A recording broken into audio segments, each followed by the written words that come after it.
It started with a leak. One single classified cable. No press release, no headlines, just a message buried deep in a folder marked "Eyes Only."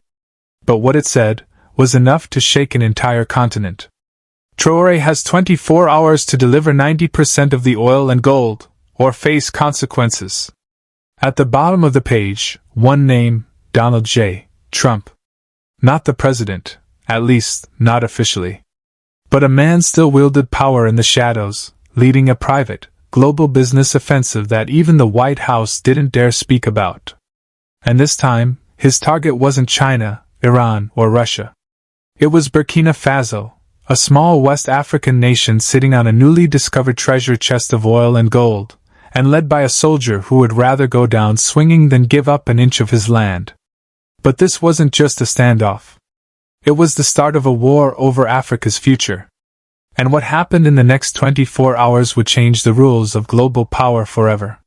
For years, Burkina Faso was written off by the West as just another unstable patch of land on the edge of the Sahel, more valuable for military outposts than minerals. But beneath its cracked soil, something massive had been quietly uncovered, and it wasn't just speculation anymore. It began months earlier, under the radar, with a classified geological mission, one that didn't involve Exxon, Total, or Shell, but instead a coalition few expected: Russian engineers, Iranian drones, and North Korean encryption teams. Their mission? Confirm what satellite data had hinted at for years: that northern Burkina Faso wasn't just sitting on oil, it was sitting on one of the largest untapped reserves on the continent. No one talked. Everything was sealed. Until the silence was broken by the sound of the first underground drill breaking surface. Suddenly, the game changed. American and French spy satellites picked up the activity within hours. The images were clear: heavy industrial equipment, thermal flares, and movements in restricted zones far from civilian populations. Intelligence reports flagged it as anomalous energy activity and alerted agencies from Langley to Paris.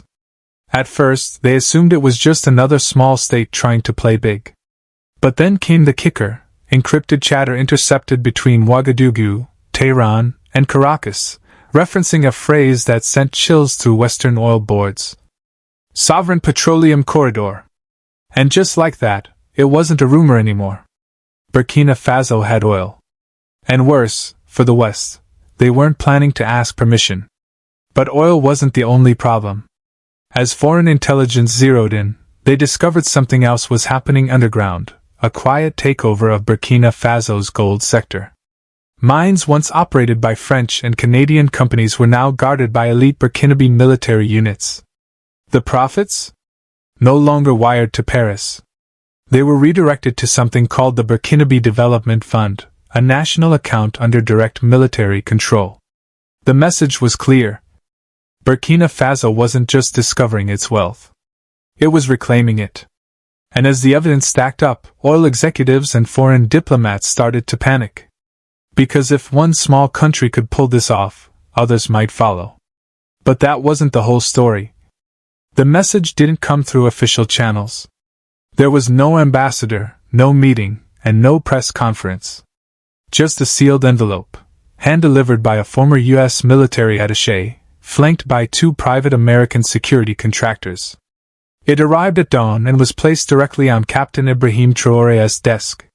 Inside was a 7-page document stamped Confidential, Strategic Resource Acquisition Framework. But it wasn't a framework. It was an ultimatum. And it read like a hostile takeover, because that's exactly what it was. The demand was blunt. Hand over 90% of Burkina Faso's oil production to U.S. corporations for so-called stabilization efforts. Transfer control of all major gold export routes to U.S.-approved intermediaries. Establish a Washington-led energy board to oversee all new mining contracts. And in return? Vague promises of military cooperation, tech partnerships, and, most chillingly, protection from regime change. Buried in fine print, under a heading titled Geostrategic Stability Clause, was a line that made Traoré's blood run cold. Compliance ensures continuity. Non-compliance will trigger tactical countermeasures. And at the top of the final page, scrawled in thick red ink, were 6 words. Traoré has 24 hours, DJT. This wasn't diplomacy. It wasn't negotiation. It was extortion, raw, transactional, and wrapped in the language of empire. But Trump had miscalculated. He thought he was dealing with a desperate leader looking for Western validation. He didn't realize he was staring down a man who had seized power by force, cleaned out a corrupt elite, and built his presidency around one unshakable belief. Burkina Faso is not for sale. Traoré didn't flinch. He called in his intelligence chief. Then his army commander. He looked them both in the eye and said 7 words that would soon be heard across Africa. Tell the Americans, we are not for sale. By midday, the leak had gone viral. Screens lit up from Lagos to Kinshasa.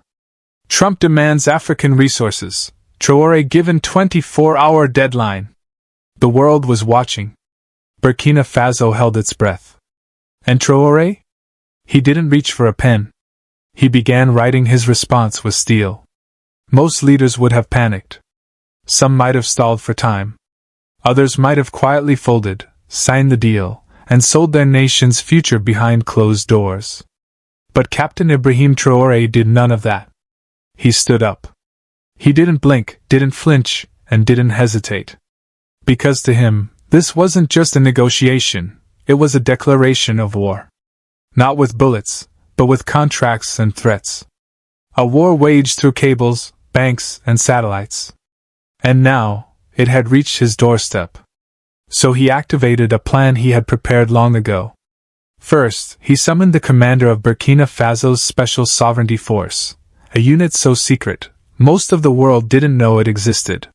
Formed after the coup, trained under blackout protocols, and stationed near key oil and gold facilities. Then came the orders. Lock down every oil field. Double the security on all gold convoys. Sever all data access for foreign contractors. And prep the national broadcast system. A response was coming. But it wouldn't be delivered with diplomacy.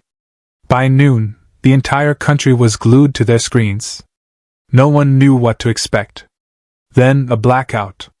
The signal cut. For 3 seconds, just a black screen. Then a flicker. And there he was. No gold medals. No military fanfare. Just Captain Traoré, standing tall in uniform, one hand resting on a Burkinabe flag, the other gripping a folder marked "Confidential Threat." His voice was calm. His eyes ice cold. To the people of Burkina Faso, and to the nations of Africa, an offer has been made. An offer to sell our oil, our gold, our honor, in exchange for fear. He paused, then looked directly into the camera. To those behind this insult, Mr. Trump, you have misjudged us.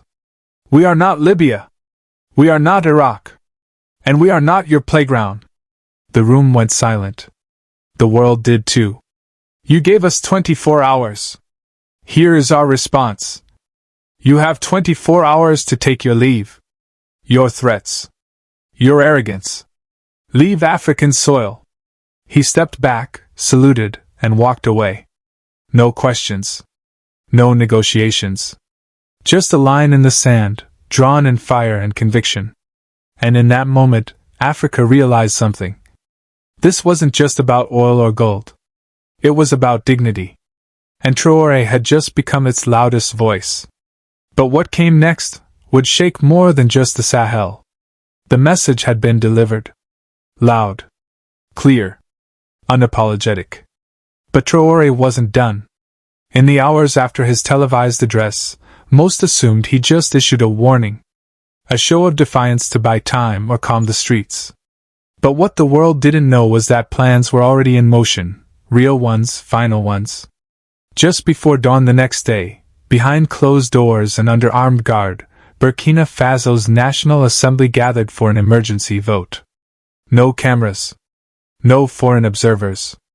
Every lawmaker swore an oath of silence. Then, in a unanimous decision that would set off alarms in every Western embassy, they passed a resolution that was both historic and irreversible.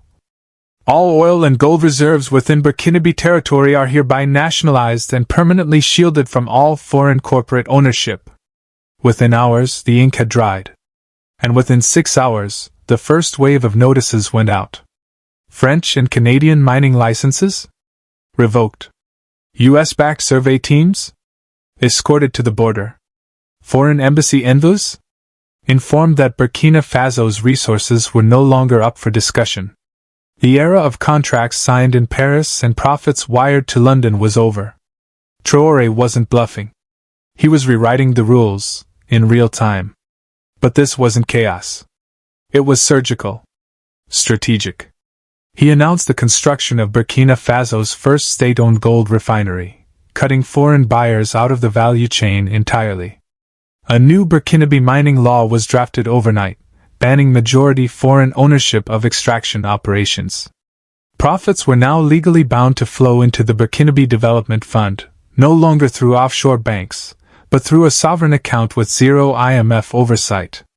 And while media in the West warned of economic collapse and isolation, something else was happening on the ground. Oil field security forces tripled in size overnight, fueled by volunteers. University classrooms filled with teach-ins on sovereignty and resource justice. Women's cooperatives sent food and supplies to gold mine outposts. Every time CNN ran a hit piece, Burkinabe youth reposted it with the same caption. If they hate him this much, he must be doing something right. Traoré had triggered something far bigger than a resource battle. He had triggered a national awakening. But outside his borders, the powers that be weren't watching this as a political speech. They were watching it as a contagion. Because if one African country could pull this off and survive, others might try. And what came next made that fear very real. The West had expected outrage, isolation, economic panic. But what they got was unity. Just 72 hours after Traoré's defiant nationalization, 3 military planes touched down in Ouagadougou. No missiles. No weapons. Just men in uniform, and one message. From Mali, Colonel Assimi Goïta stepped onto the tarmac, silent but resolved. From Niger, General Abdourahmane Tiani, face set with fire. And from Guinea, Colonel Mamadi Doumbouya, walking tall, no apologies. They entered the presidential chamber without a single foreign advisor, translator or handler. There were no suits. No briefcases. No flags but their own. When they emerged, the photo went viral. 4 men shoulder to shoulder, presidents, yes, but more than that. Commanders. Brothers. Frontline leaders of a new alliance. And then came the words that sent shockwaves across the continent. If you touch Burkina Faso, you touch all of us. This wasn't posturing. It wasn't symbolic. It was doctrine, the birth of a new regional order. Within 24 hours, the newly formed Alliance of Sahel States, AES, activated joint intelligence units. Drones began patrolling Burkina Faso's borders. Encrypted military channels connected gold mines to command posts. What had once been 3 isolated military regimes suddenly looked like a Pan-African firewall. Mali deployed seasoned combat advisors to protect oil sites. Niger moved air defense systems into position to monitor shared skies. Guinea granted full clearance for emergency resupply routes. The message wasn't just military, it was cultural, psychological, and spiritual. Across Bamako, protests erupted in support. In Conakry, murals of Traoré were painted on oil barrels with the Burkinabe flag behind him. From Chad to the Central African Republic, youth groups began chanting in unison. AES or death. Meanwhile, Western intelligence agencies scrambled to understand what had just happened. The CIA, MI6, DGSE, all blindsided. None had predicted that one defiant rejection could unify an entire region. Because this was no longer about Burkina Faso. It was about a model. A resistance. A blueprint for how Africa could say no, and mean it. But while the West fumbled for its next move, 2 powerful outsiders had already stepped onto the board. And they weren't coming with threats. They were coming with offers. While Washington scrambled and Europe whispered of sanctions, two global giants moved quietly. No press, no posturing, no lectures. Just engineers, intel teams, and a single, unmistakable message. You are not alone. The first to arrive was China. In less than 72 hours after Traoré's nationalization decree, a discreet delegation touched down in Ouagadougou. No red carpet.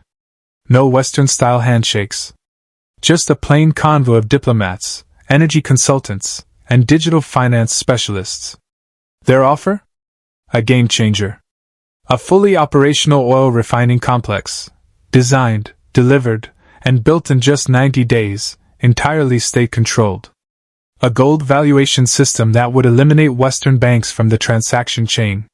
And most importantly, a currency bypass framework using China's digital yuan, cutting out both the CFA franc and the US dollar from Burkina Faso's economy. In one bold move, China wasn't just helping Burkina Faso keep its oil and gold. It was helping them control the entire value chain, from underground to international markets, without debt, without IMF loans, without strings. But China wasn't the only one watching. Just one day later, a Russian military transport jet landed at a classified airbase outside Ouagadougou. No press coverage. No markings. No deniability. It carried two things. Advanced electronic warfare systems designed to neutralize drones and satellite surveillance. And dozens of sealed, unmarked crates labeled simply, Strategic Defense Assets. Translation? Russian-grade anti-drone shields were now protecting Burkina Faso's most sensitive oil zones. But there was more. Leaked intel revealed that Wagner-affiliated specialists, long associated with mercenary work, had now been embedded not as fighters, but as military instructors, training elite Burkinabe units in electronic warfare, convoy defense, and perimeter lockdown strategies. Everything, every drone, every radar grid, every bypass mechanism, was done without a single cent borrowed from the IMF. No debt. No lectures. Just sovereignty traded for sovereignty. Western media went into overdrive. CNN called it a dangerous triangle of support. Fox News branded Traoré a new Gaddafi with TikTok. The State Department released a statement accusing Burkina Faso of flirting with autocracy and authoritarian influence. But inside Africa? No one cared. Because while the West saw China and Russia as threats, many Africans saw tools to finally fight back against the system that had exploited the continent for centuries. Traoré wasn't just surviving the storm. He was building a new order right in the eye of it. And for the first time in decades, the empire's playbook was starting to fail. But the story wasn't over yet. Because in America, the backlash was about to begin, louder, meaner, and far more dangerous. By now, Traoré had done the unthinkable. He had defied a U.S. ultimatum, nationalized Western assets, rejected the dollar, and invited China and Russia into a region long treated as an exclusive Western backyard. And in Washington, the silence finally broke, with fury. At 7:42 a.m. Eastern Time, a tweet from Donald J. Trump lit up the internet. All caps. No filter. Traoré just made the biggest mistake of his life. Africa will pay for this. Cable news exploded. CNN ran a red banner. Burkina Faso threatens U.S. strategic interests. Fox News went further. African strongman aligns with Russia and China, must be stopped. Pundits flooded every panel, retired generals, former CIA officers, oil executives, all echoing one word like a drumbeat. Dangerous. They painted Traoré as a madman, a Putin puppet, a ticking time bomb in fatigues. But the media war wasn't just on television. It was digital. It was psychological. And it was relentless. CIA-backed PSYOPs units activated across West Africa, launching whisper campaigns labeling Traoré unstable, radical, and unfit to lead. Bots flooded TikTok and Instagram with fake news, edited clips, and rumors of coups. Private intelligence contractors, linked to notorious destabilization campaigns, were spotted near Burkina Faso's borders, quietly building narratives of internal collapse. And then came the experts. Mainstream Western media suddenly aligned in message. Burkina Faso's economy is collapsing. Humanitarian crisis imminent. Traoré leading his country into ruin. But inside Burkina Faso, the reality was the opposite. Volunteer enlistments surged for oil field security. University campuses held workshops on sovereignty and economic independence. Women's associations began food drives to support military convoys guarding gold shipments. And every time CNN or BBC ran a smear piece, Burkinabe youth turned it into a meme. They wore shirts that read, "If CNN hates him, he's doing something right." Even across the Atlantic, black creators in the US began to notice. On TikTok, clips of Traoré's speech were dubbed over protest music. On YouTube, influencers posted reactions titled, "This man just told Trump no, and lived." Traoré had become more than a soldier. More than a president. He was now a symbol. A lightning rod. A movement. Even Time magazine couldn't ignore it. Their next digital cover? "The man America can't bully, inside Traoré's African uprising." But with fame came danger. Because the more he rose, the more desperate the empire became. Behind the scenes, reports leaked of new regime change operations in the planning phase. And this time, they weren't bluffing. The battle was no longer just for resources. It was now for control of the narrative, and the soul of Africa itself. The pressure was mounting. Western threats were no longer veiled. Satellite activity over West Africa tripled. 2 U.S. Navy ships quietly repositioned near the Gulf of Guinea. AFRICOM issued a bulletin warning of regional volatility. Inside Burkina Faso, the military went to full alert. Anti-air systems were activated. Special forces locked down oil sites. Convoy routes were sealed and encrypted. But Traoré didn't panic. He didn't blink. Instead, he moved first. At 3 a.m., under total media silence, Burkina Faso's National Assembly passed one final decree. All natural resources, including oil and gold, are to be permanently nationalized and protected under constitutional law. This wasn't a policy. It was law. Unshakable. Irreversible. Final. By sunrise, every Western corporation still operating inside the country received the same notice. Your license has been revoked. Pack your bags. You're done here. French mining giants? Gone. Canadian gold firms? Evicted. A US-funded energy exploration team? Escorted to the airport under armed supervision. Then came the final move. Traoré appeared once more, not in military uniform, but in traditional Burkinabe attire, flanked by community elders and economic advisors. "We have been exploited for generations," he said. "And now that we've discovered our wealth, they want it back. But I am not here to serve empires. I am here to serve a people who have suffered too long." He paused, looked directly at the camera, and added 5 words that echoed across continents. "Burkina Faso is not afraid." The streets of Ouagadougou erupted. Drums. Fireworks. Chants. "He said no! He said no!" Across social media, Africans posted videos holding coins, soil, and fuel, whispering, "We protect what is ours."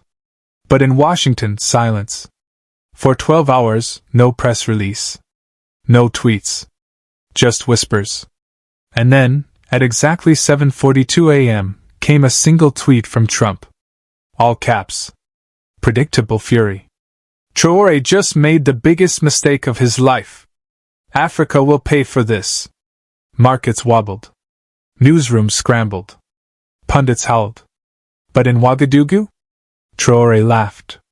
"That's the sound of an empire losing control," he reportedly said. "They are loud when they're scared." But the threat was real. And Traoré knew it. Still, he wasn't alone. AES allies responded instantly. Mali sent armored vehicles.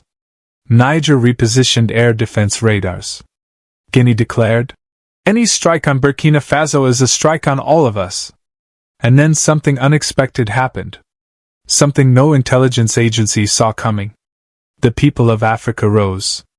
In Nigeria, South Africa, Kenya, and Senegal, thousands flooded the streets in front of U.S. embassies. Touch here and you touch us all. Africa is not your minefield.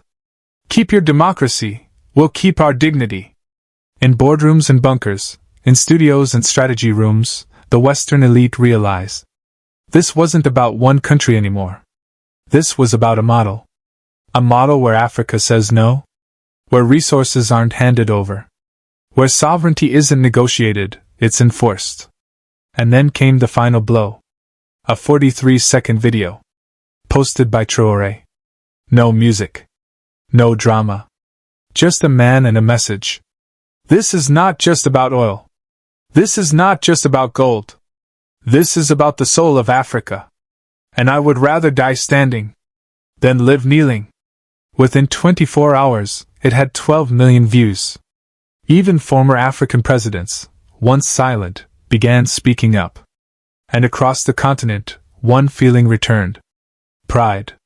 Because Traoré hadn't just survived. He had rewritten the rules. And whether the West liked it or not, a new chapter had begun.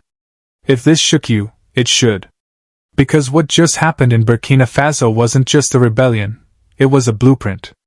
A warning shot. And maybe, a glimpse of Africa's future. So now the question is, what happens when more leaders start saying no? When will more nations stop kneeling and start building? If you want to know who's next, subscribe. Because of this story? It's just getting started.